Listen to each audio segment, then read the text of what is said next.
খুবই ইন্টারেস্টিং একটা ফিচার নিয়ে বাজারে রিলিজ হয়ে গেল 13,000 টাকার স্পার্ক গো 3 স্মার্টফোনটা। এবং এই ইন্টারেস্টিং ফিচারটা হচ্ছে ফ্রিলিংক 2.0। এখন আপনি প্রায় 1.5 কিলোমিটার দূর পর্যন্ত দুইটা টেকনোফোনের সঙ্গে কথা বলতে পারবেন কোনো রকম নেটওয়ার্ক ছাড়াই। আসসালামু আলাইকুম, আমার নাম ওয়াহিদ আর আপনারা দেখছেন টিটিপি বা চাইনা টুনা পাস। প্রেজেন্টিং টেকনো স্পার্ক গো 3 6.75 ইঞ্চির বিগ ডিসপ্লে, ইউনিএসএসির 7250 processor, IP64 water and dust resistant certification, সঙ্গে 1.2 মিটার ড্রপ রেসিস্ট্যান্স এবং সেই সঙ্গে ফ্রিলিংক 2.0। এই জিনিসটা কিন্তু অনেক কাজে আসে। দেখা যাচ্ছে আপনি গাড়ি পার্ক করতেছেন বেসমেন্টের ভেতরে, ওইখানে তো ওয়াইফাইও পাবেন না, আপনি মোবাইলের নেটওয়ার্কও মাঝে মাঝে চলে যায়, ইন্টারনেট তো দূর কি বাত। সো এই সমস্ত সিচুয়েশনে আপনার জন্য কিন্তু ফ্রিলিংক খুব কাজে আসতে পারে। আর এখন যেহেতু রেঞ্জ অনেক বেড়ে গিয়েছে, মানে 1.5 থেকে 2 কিলোমিটার পর্যন্ত। Can you believe this?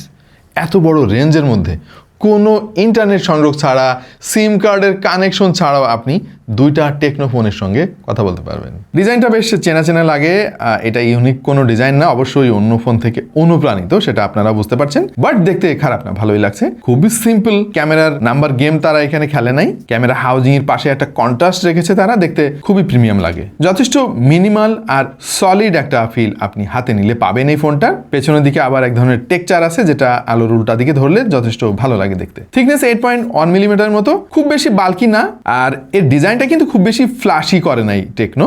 Just একটা জিনিস আপনাকে একটু কম্প্রোমাইজ করতে হবে, সামনের দিকের এই ডিউ ড্রপ নচ। আমরা বারবার বলি যে এই 2026 সালে এসে ফোনের দাম যাই হোক না কেন, এই ডিউ ড্রপ নচটা আমরা আর দেখতে চাই না ভাই। ওয়েট ডিস্ট্রিবিউশন যথেষ্ট ভালো এবং 3.5 মিলিমিটার হেডফোন জ্যাক পোর্টও পেয়ে যাচ্ছেন। পোর্টস অ্যান্ড বাটনস জায়গা মতোই আছে, বাট একটা জিনিস দেখে আমি একটু কনফিউজড হয়ে গেছিলাম। প্রথমে একটু খুশি হয়েছি উপরের দিকে লাউড স্পিকার গ্রিল দেখে, যে আরে 13,000 টাকাতে আমার ফোনে স্টেরিও স্পিকার। পরে গিয়ে দেখি ভাই নিচের দিকে তো কোনো স্পিকার গ্রিল নাই। তার মানে এটা একটা সিঙ্গেল ফায়ারিং স্পিকার, কিন্তু বটম ফায়ারিং স্পিকার না। লাউড স্পিকার গ্রিলটা হচ্ছে উপরের দিকে, মানে একটা অদ্ভুত ধরনের ফিলিং হয় আর কি এটা দিয়ে গান টান শোনার সময়। ওপর দিক দিয়ে আর কি গান বাজতেছে, কি একটা বিষয় বলেন। এনিওয়ে, এই দামে কিন্তু অনেকে স্টেরিও স্পিকারও দিচ্ছে, টেকনোকে এটা মাথায় রাখতে হবে। সো এদিক দিয়ে খানিকটা পিছিয়ে রয়েছে। আর ফিঙ্গারপ্রিন্ট সেন্সরটা পাওয়ার বাটনের সঙ্গে মার্চ করা, পারফরমেন্স খুব একটা খারাপ না। তবে টেকনো এই ফোনটাকে বলতেছে 1.2 মিটার ড্রপ রেসিস্ট্যান্স, মানে 1.2 মিটার উপর থেকে যদি পড়ে ফোনে কিচ্ছু হবে না। হয় নাই ভাই। এনিওয়ে, এটা মাঝে মাঝে কাজে লাগতে পারে। ধরেন অ্যাক্সিডেন্টালি আপনার পকেট থেকে পড়ে গেল, তখন যদি ফোনটা বেঁচে থাকে, শুকর আলহামদুলিল্লাহ। কিন্তু ম্যাক্সিমাম ক্ষেত্রেই ভাই ফোনের 12টা বেজে যায়। 6.75 ইঞ্চির আইপিএস প্যানেল তারা ব্যবহার করেছে, তবে এইটা কিন্তু ফুল এইচডি ডিসপ্লে না। 120 হার্জের রিফ্রেশ রেট আছে, কিন্তু ওইটা এইচডি প্লাস রেজলিউশনে আসলে খুব বেশি চোখে পড়ার মতো লাগে না কখনোই। যেহেতু এইচডি প্লাস ডিসপ্লে, শার্পনেসের একটু ঘাটতি পাবেন, তবে কোনো কালার শিফটিং ইস্যু আমরা পাই নাই। যে কোনো অ্যাঙ্গেল থেকে যথেষ্ট ভাইব্রেন্ট মনে হয়েছে। হ্যাঁ, এই মোবাইলের ব্রাইটনেস নিয়ে কিছুটা ইস্যু আমি খেয়াল করেছি যখন একেবারে দিনের আলোর মধ্যে চালানোর চেষ্টা করেছি, বিশেষ করে ডিরেক্ট সানলাইট যখন পড়ে, তখন দেখবেন যে ব্রাইটনেস একেবারে সবটুকু বাড়িয়ে দিলেও খুব কষ্ট হচ্ছে দেখতে আর কি। সো এন্ট্রি লেভেলের ফোনগুলোর এই একটা সমস্যা। তবে মাল্টিমিডিয়া কনজামশনের জন্য এই ফোনটার ডিসপ্লে ডিসেন্ট পারফরমেন্স দেবে আপনাকে। ইউটিউব, ফেসবুক বা অন্যান্য সোশ্যাল মিডিয়া ব্রাউজ করার জন্য এই ডিসপ্লেটা সুইটেবল মনে হয়েছে। ইনডোরে খুব একটা ইস্যু আপনি খেয়াল করবেন না। ইউনিএসওসির 7250 এই চিপসেটটার প্রচুর ফোন আমরা অলরেডি রিভিউ করে ফেলেছি। এটা একটা পরীক্ষিত ভালো এন্ট্রি লেভেলের চিপসেট। আর ঝামেলাটা হচ্ছে গিয়ে স্মার্টফোনের দাম তো অনেক বেড়ে গিয়েছে, এবং এই ফোনের দাম যে 13,000 টাকা দিয়েছে টেকনো 464 ভেরিয়েন্টের, আর 14,500 টাকা হচ্ছে 4128 ভেরিয়েন্টের। এইটা কিন্তু 1 বছর আগে যদি রিলিজ হতো এই ফোনের দাম আরও অনেক কম হতো। সো আমাদের কাছে ফোনের যে ডেটা থাকে আমরা কম্পেয়ার করে দেখাই আপনাদেরকে। এই দামের সঙ্গে ভাই মেলাইতে গেলে এখন আর সম্ভব না মেলানো। তার কারণ হচ্ছে ফোনের দাম তো এখন বেশি। এখন ফোনের দাম যখন কম ছিল, সেই চার্টের সঙ্গে যদি আমি নতুন ফোনের কম্পেয়ার করার চেষ্টা করি, মিলবে না তো। ফোনের বেঞ্চমার্ক স্কোরও কিন্তু যথেষ্ট স্যাটিসফ্যাক্টরি। অ্যান্ট্রোটি স্কোর পেয়েছি 3,67,646, আর গিগবেঞ্চে সিঙ্গেল করে এসেছে 434, মাল্টি করে 1,418।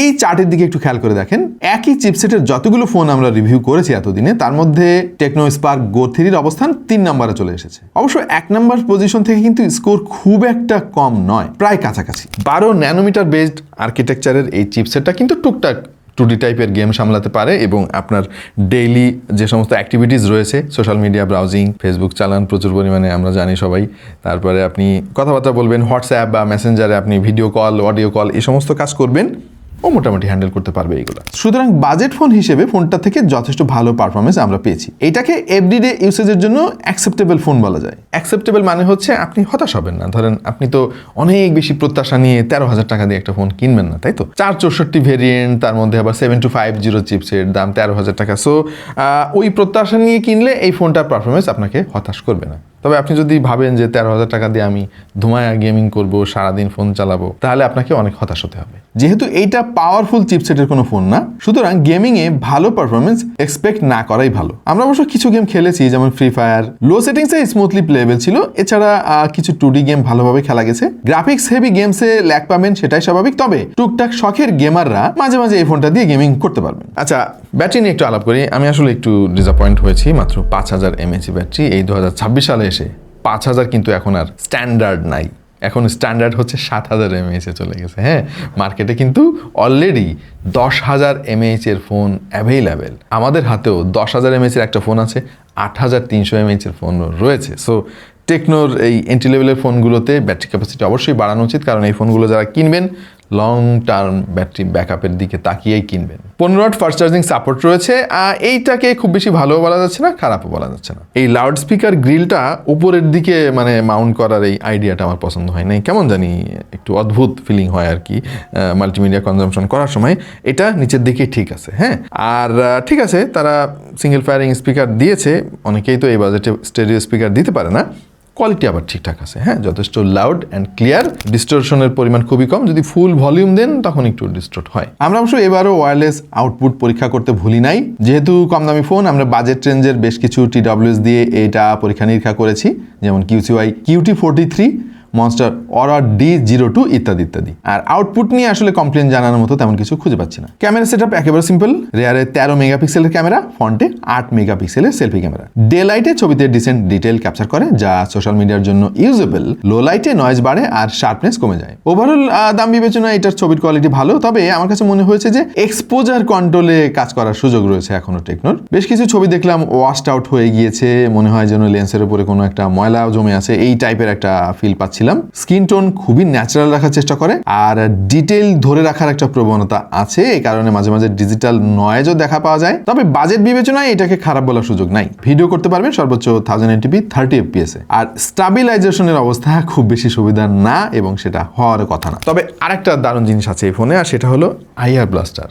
আপনার বাসায় যদি এসি, স্মার্ট টিভি বা ম্যানুয়াল টিভি যাই হোক না কেন, অথবা রিমোট কন্ট্রোল দিয়ে চালাইতে হয় এমন কিছু থাকে, তাহলে সব রিমোট কন্ট্রোল আপনি ফেলে দিতে পারেন, কারণ ফোন দিয়ে এই কাজগুলো এখন আপনি করতে পারবেন। আর AI বেসড কিছু ফিচারও তারা দিয়ে রেখেছে। এইটা অবশ্য কিছু কিছু সময় কাজে লাগে, বাট আমাদের দেশের প্রেক্ষাপটে এত AI ফিচার এখনো পর্যন্ত প্র্যাকটিক্যাল না। কম দামি ফোন হলেও তারা ওয়েট টাচ সাপোর্ট দিয়েছে, মানে ভেজা হাতে ফোনটা আপনি অপারেট করতে পারবেন। আর হাতে যদি তেলও লেগে থাকে সেক্ষেত্রেও কিন্তু প্রতিবন্ধকতা সৃষ্টি করবে না ডিসপ্লে। আচ্ছা, অনেকেই হয়তো খেয়াল করেছেন যে ফোনের দাম বেড়ে গেছে অলরেডি আমাদের দেশে। অফিসিয়াল আনঅফিসিয়াল সব ফোনের দামই বেড়েছে, এবং গোটা পৃথিবীতেই ফোনের দাম কিন্তু হু হু করে বেড়ে যাচ্ছে। স্টোরেজ সংকট, এটা নিয়ে আমরা একটা ভিডিও বানিয়েছি, চাইলে আপনি দেখে আসতে পারেন, তাহলে বুঝতে পারবেন যে কী জন্য ফোনের দাম এত বাড়তেছে। সো এই নতুন বাস্তবতায়, নিউ নর্মাল আমরা বলতেছি একে, এই নতুন বাস্তবতায় 13,000 টাকায় তারা যা দিয়েছে এইটাকে ইগনোর করার সুযোগ এই মুহূর্তে নাই। জাস্ট কয়েকটা জায়গা যদি তারা একটু ইমপ্রুভ করতো, যেমন প্রথমত ডিউড-আপ নচটা, আর এইটার যে 5000 mAh এর ব্যাটারি আছে, এই ব্যাটারিটা যদি আর অ্যাটলিস্ট 6000 mAh করতো ভাই, তাহলে আমার এখানে আর কথা বলার মতো কিছু ছিল না।